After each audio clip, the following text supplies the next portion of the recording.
Flipkart నుంచి parcel అయితే వచ్చేసిందండి. ఈసారి నేను స్కిన్ కేర్‌కి సంబంధించిందైతే ఐటెమ్ తెప్పించాను. సెటాఫిల్ ఫేస్ వాష్ అనేది తెప్పించాను నేననేసి ఈసారి. ఇదైతే 354 రూపీస్ అయితే పడింది. దానికి నివియా సాఫ్ట్ మాయిశ్చరైజింగ్ క్రీమ్ అనేది ఫ్రీగా ఇచ్చారు. యాక్చువల్‌గా నేను సెటాఫిల్ అనేది ఫస్ట్ టైం యూజ్ చేస్తున్నానండి. యాక్చువల్‌గా ఇక్కడ స్టిక్కర్ ఏసారు కనపడట్లేదు సెటాఫిల్ అనేసి, అది కొంచెం ఇదిగా అనిపించింది.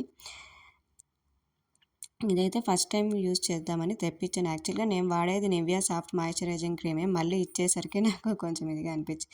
చాలా బాగుంటుందండి నివియా మాత్రం. ఇదైతే సెటాఫిల్ ఫస్ట్ టైం తెప్పించాను నేననేసి. ఎలా ఉందో టెస్ట్ చేసేద్దాం. ఇదైతే మంచి లిక్విడ్ కన్సిస్టెన్సీలో ఉంది. ట్రాన్స్పరెంట్గా అనిపిస్తుంది. ఇది నేను వాడి మళ్ళీ రివ్యూ అనేది చేస్తాను మీకు. ఇలాంటి మరిన్ని వీడియోస్ కోసం సబ్స్క్రైబ్ చేయడం మాత్రం మర్చిపోకండి. Do subscribe.